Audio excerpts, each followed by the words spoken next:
Hello అండి. Welcome back to Jaira vlogs. తెలగపిండి రొయ్యలు కర్రీ చేశా అండి. తెలగపిండి ఎంతమంది తెలుసో నాకు తెలీదు. ఏంటో నేను చెప్తాను. ముందు ఎవరైతే నా ఛానల్ సబ్స్క్రైబ్ చేసుకోలేదో ప్లీజ్ సబ్స్క్రైబ్ మై ఛానల్. అలానే నా ఇన్‌స్టా అకౌంట్ కూడా ఫాలో చేయండి. ఈ తెలగపిండి అంటే నువ్వులు నూనె తీసిన తర్వాత ఆ నువ్వులది ఉంటది చూసారా ఈ ప్యాకెట్స్‌లో నేను అవి ఆంధ్ర నుండి తీసుకొచ్చినవి. అవేంటి అంటే ఆ ఆయిల్ తీసాక మిగిలిందన్నమాట. దాన్ని ఇలా ఫ్రై కూడా చేసుకుంటారు. అదెలా అంటే నేను 2 ప్యాకెట్స్ తీసుకున్నానండి. ఆ 2 ప్యాకెట్స్‌లో అంటే ఒక 1 గ్లాస్ ఉంటది అది మొత్తం.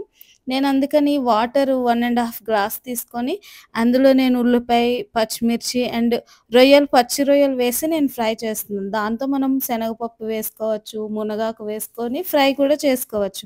నేనైతే పచ్చి రొయ్యలు యాడ్ చేస్తున్నా. అవి వేసేసి ఆ నీళ్లు బాగా మరగాలనమాట. ఎలా అయితే ఉప్మా చేసినప్పుడు మనం ఆ వాటర్ మరిగిన తర్వాత రవ్వ అనేది యాడ్ చేస్తామో, అలానే ఒక 10 నిమిషాల వరకు కూడా అవి మరిగే వరకు ఉంచుకొని, ఏదైతే ఈ తెలగపిండి ఉందో దాన్ని మనం ఎలా అంటే ఒకేసారి వేసేయకూడదనమాట. మనం ఆ పిండిని కొంచెంగా గరిటెతో వాటర్ తిప్పుతూ స్లోగా దీన్ని మనం యాడ్ చేసుకోవాలి. అలా యాడ్ చేసుకున్నప్పుడు ఏమవుతదంటే ఉండలు కట్టకుండా అది చాలా పొడి పొడిగా బాగా వస్తుందనమాట. ఒకవేళ మీరు ఇలా వేసేటప్పుడు కలపకుండా గాని వదిలేసారనుకోండి, అదెలా అవుతదంటే ఉండలు కట్టేస్తది, గట్టిగా అవుతది. సో, అలా చేయకూడదు మనం. ఉప్మా రవ్వ ఎలా అయితే వేస్తున్నప్పుడు కలుపుతూ ఉంటామో, సేమ్ అలానే మరి ఇప్పుడు ఈ తెలగపిండి మనం వేస్తూ ఇలా కలిపేసుకోవాలన్నమాట. అలాగని చెప్పి వాటర్ ఎక్కువ మనం తీసేసుకోకూడదు. మెజర్‌మెంట్ ప్రకారమే మనం తీసుకోవాలి. ఆ పిండి ఎంతుంది? ఒక గ్లాస్ ఉందా? గ్లాస్ మీద ఒక 1 ½ గ్లాస్ వాటర్ ఎక్కువ వేసుకుంటే సరిపోద్ది. మరీ ఎక్కువ వేసుకున్నారనుకోండి దాన్ని వాటర్ అయ్యే వరకు కూడా చాలా సేపు ఉడికించాల్సొస్తది. సో, అవసరం ఇప్పుడు నేను చూపించాను చూసారా? అది అంతవరకు కొంచెం వాటర్ కనిపిస్తున్నట్టుగా మనం అక్కడి వరకు చేసుకొని అది ఆ వాటర్ అంతా ఆవిరైపోయే వరకు, అది మొత్తం ఉడికే వరకు కూడా బాగా ఉడికించుకోవాలి. నేను కలిపి చూపిస్తున్నాను చూడండి. ఆ విధంగా ఇప్పుడు డ్రై అయిపోయిందది. ఇప్పుడు నేనేం చేస్తానంటే దీన్నిప్పుడు అంటే నేను మధ్యలో కలిపి చూపించాను మీకు. అది ఇప్పుడు మొత్తం డ్రై అయిపోయింది. డ్రై అయిపోయిన తర్వాత నేను దీన్ని తాలింపు పెట్టేసుకోవాలి. అంటే నేను ఇంతకు ముందు ఆయిల్ అనేది ఏమీ వేయలేదు. ఇప్పుడు ఇది డ్రై అయిపోయింది కాబట్టి దీన్ని మనం తాలింపు పెట్టేసుకోవాలనమాట. మొత్తం అందులో వాటర్ అంతా అయిపోయిందని నేను చూపిస్తున్నా. సో, ఇప్పుడు నేను తాలింపుకి ఏ ఆయిల్ వాడుతున్నానంటే గానుగ నూనె వాడుతున్నా. గానుగ నూనె అంటే నేను ఆల్రెడీ చెప్పా నువ్వుల నూనె.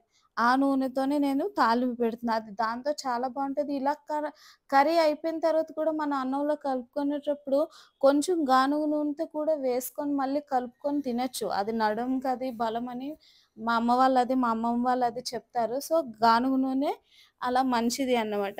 సో, నేనిప్పుడు అదే ఆయిల్‌తో నేను వీటిని తాలింపు పెడుతున్నా. ఏదైతే తడకకి కావాలంటే ఆవాలు, జీలకర్ర, ఎండుమిర్చి అండ్ వెల్లుల్లి, ఇంగువ ఇవన్నీ కూడా కావాల్సినవి వేసి నేను తాలింపు పెట్టేసి మళ్ళీ వెంటనే స్టవ్ ఆపను నేను.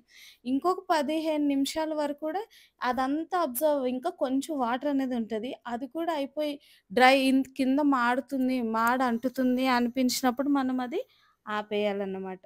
సో, నేను అప్పటి వరకు ఇది తాలింపు పెట్టి దాన్ని ఒక 15 నిమిషాల వరకు కూడా నేను వదిలేస్తా. అంటే 15 అంటే ఒక 10 నిమిషాలు అనుకోండి. అందులో వాటర్ అంతా అబ్జర్వ్ అయిపోయే వరకు అన్నమాట.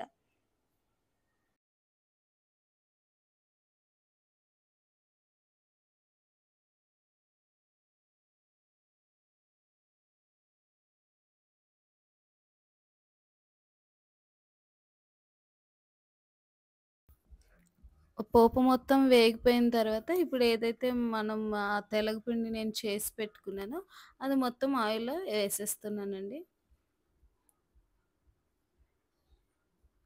పొడి పొడిగా వస్తదన్నమాట. చాలా బావుంటది అన్నంలో కలుపుకొని. కావాలంటే మీరు మళ్ళీ కొంచెం గానుగ నువ్వుల నూనె వేసుకొని తింటే బావుంటది.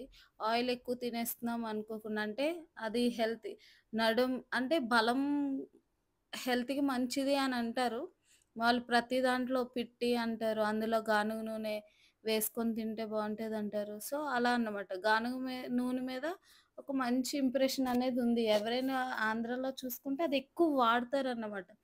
జా ఆహ్, తెలుసు కదా! నువ్వుల వల్ల బ్లడ్ అనేది వస్తుంది, ఇంక్రీజ్ అవుతుంది అని ఇలా అంటారు కదా! ఐరన్. సో, అలా అన్నమాట. అయితే చూసారా, ఇది నేను ఒక 15 నిమిషాల వరకు 15 నిమిషాల వరకు వదిలేసా. అదలా కలుపుకుంటూ ఉండాలి. మళ్ళీ వదిలేయకూడదు. చాలా పొడి పొడిగా వచ్చింది. చూడండి ఎంత బాగా కనిపిస్తుందో. తింటే ఆ రుచి కూడా చాలా బాగుంటుంది. అయ్యో! ఎలా ఉంటదో అనుకోవచ్చు. తింటే మాత్రం చాలా బావుంటది తెలగపిండి. సో, మీరు కూడా ఒకసారి ట్రై చేయండి. Thanks for watching. Like and share.